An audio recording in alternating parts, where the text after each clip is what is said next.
Friends, welcome to English path by Tanu. जैसा कि आप सब जानते हैं, डेली डोज में हम सिनोनिम्स एंटोनिम्स यानी नई नई वोकैबुलरीज को जान रहे हैं, नई नई वोकैबुलरीज को सीख रहे हैं और अपनी नॉलेज को अपग्रेड, एडवांस और बूस्ट कर रहे हैं। तो आइए आज फिर से हम कुछ नई वोकैबुलरीज को जानते हैं और उनकी मीनिंग्स को समझते हैं, और ना सिर्फ उनके मीनिंग को समझते हैं बल्कि उनके सिनोनिम्स एंटोनिम्स, सिनोनिम्स यानी सेम उनकी मीनिंग वाले वर्ड्स, एंटोनिम्स यानी उनकी अपोजिट मीनिंग वाले वर्ड्स को जानते हैं। Let's start. फर्स्ट वर्ड आज हमारा है बोरिंग। जैसा कि आप बोरिंग का मतलब पता ही है, यानी कोई ऐसा व्यक्ति या कोई ऐसी चीज बोरिंग है यानी नीरस है, इसमें कोई इंटरेस्ट नहीं है। इसका सिनोनिम्स क्या होगा? टेडियस। इसका टेडियस मीन्स भी क्या होता है? नीरस। एंटोनिम्स यानी इसकी अपोजिट मीनिंग क्या होगी? एक्साइटिंग। एक्साइटिंग मतलब रोमांचकारी, जब आपको लगता है ये तो बड़ा एक्साइटिंग है, बहुत अब इसको मन है ये काम करने का, इस पढ़ाई को करने का मन है, ये सिलेबस कंप्लीट करने की एक्साइटमेंट है, यार आप कह रहे हैं अरे बहुत बोरिंग सब्जेक्ट है, ऐसा। बॉटम। बॉटम मीन्स होता है आधार, सबसे नीचे का। नीचे क्या होता है इंसान के? आधार ही तो होता है, आधार सबसे नीचे होता है। तो बॉटम क्या है? आधार। इसका सिनोनिम्स क्या होगा? बेस। इसका सिनोनिम्स क्या होगा? बेस। और एंटोनिम्स क्या होगा? टॉप। नेक्स्ट है बाउंड्री। बाउंड्री मीन्स आपको पता है, बाउंड्री मीन्स क्या होता है? बाउंड्री का मतलब सीमा, मतलब किनारा जो सबसे लास्ट है, या कह सकते हैं किसी के लिए जो दूसरी तरफ से आ रहा है उसके लिए स्टार्टिंग है। ठीक है, जिसे आप कहते हैं तुम्हारी बाउंड्रीज क्या है, तुम्हें पता है ना, मतलब तुम्हारी सीमाएं क्या है। सिनोनिम्स क्या होगा? फ्रंटियर्स। फ्रंटियर्स मतलब होता है जो सामने एकदम हो, फ्रंट पे हो, तो क्या है वो? बाउंड्री है। एंटोनिम्स क्या होगा? इंटीरियर यानी आंतरिक। ठीक है, आंतरिक यानी बाउंड्री क्या है? जो सबसे बाहरी होती है। बाउंड्रीज क्या होती है? सबसे, अगर फिजिकल चीज में देखा जाए तो बाउंड्री क्या है? अगर किसी कंट्री की बाउंड्री है तो वो सब किसी भी कंट्री का बाहरी हिस्सा होता है। इंटीरियर क्या है? आंतरिक हिस्सा।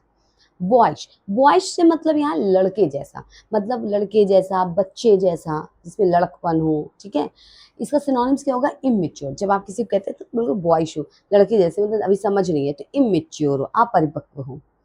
इसका एंटोनिम्स क्या होगा? मैच्योर यानी परिपक्वता है, समझदारी है, समझते हो क्या करना है क्या नहीं करना है।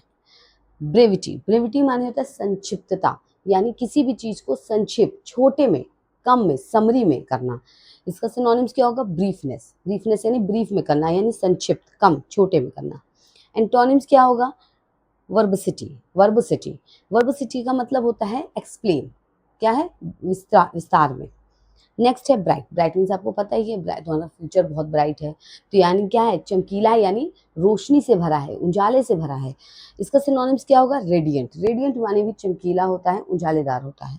इसका एंटोनिम्स क्या होगा? डल। डल मीन्स क्या होता है? बुझा हुआ, दबा हुआ। ठीक है, तो ये मीनिंग्स आपने देखी। आगे हम और नई मीनिंग्स को देखते हैं। ठीक है, आइए देखते हैं।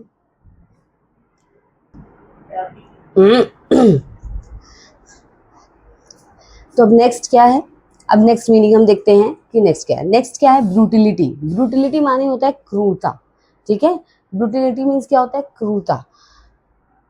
और क्रुएल्टी माने भी क्रूरता, तो इसका सिनोनिम्स क्या हो गया? क्रुएल्टी। क्रुएल्टी मीन्स क्रूरता, निर्दयता।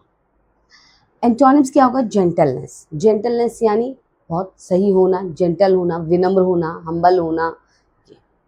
नेक्स्ट है बर्न। बर्न, बर्न मीन्स आपको पता है जलना, जलाना, ऐसा, वो उसके अकॉर्डिंग अपन यूज कर लेते हैं। सिनोनिम्स क्या होगा? ब्लेज। ब्लेज है, फ्लेम है, ये हम यूज करते हैं। Antonyms extinguish. एक्सटिंग्विश की मीनिंग भी हमने इसके पहले पढ़ी है प्रीवियस क्लासेस में। सिनोनिम्स एंटोनिम्स की प्रीवियस क्लासेस में हमने ये जाना है। एक्सटिंग्विश यानी बुझा देना, बंद कर देना। ठीक है, बूचर। बूचर यानी कसाई, वध करना, मारने वाला। इसका सिनोनिम्स भी मर्डरर होगा, लेकिन इसका एंटोनिम्स मैंने लिखा नहीं है। अगर आप ये सोचिए, अगर कोई वध कर रहा है, मार रहा है, तो आई थिंक इसका क्या होगा? सेवियर हो सकता है।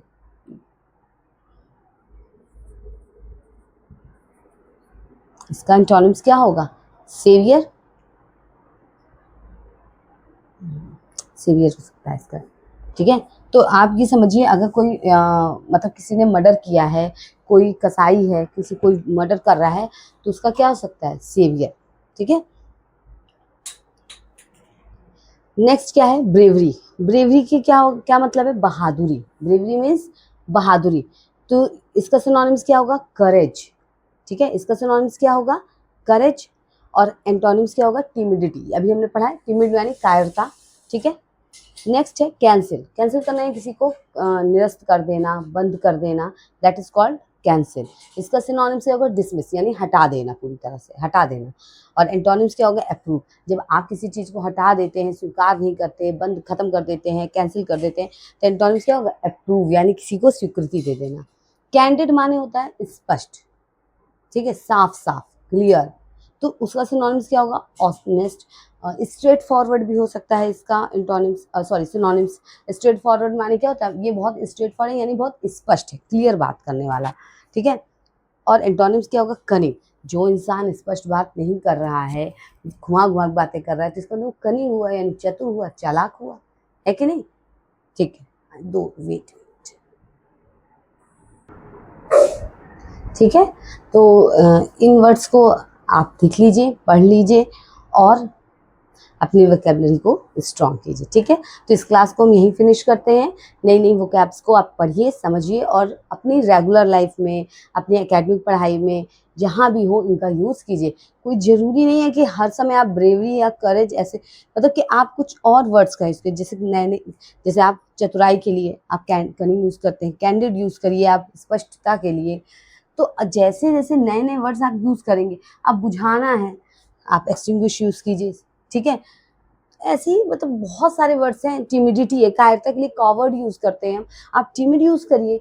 तो क्या है, जब नए वर्ड्स को आप सीखेंगे, नए वर्ड्स को यूज़ करेंगे, तभी तो आपकी इंग्लिश क्या होगी, बूस्ट होगी, अपग्रेड होगी और एडवांस होगी, ठीक है। तो अगर आपको ये क्लास अच्छी लगी हो तो इसे लाइक करें, चैनल को सब्सक्राइब करें, बेल आइकन ज़रूर प्रेस करें और ऐसी ही नई जानकारी के लिए जुड़े रहें। Thank you so much.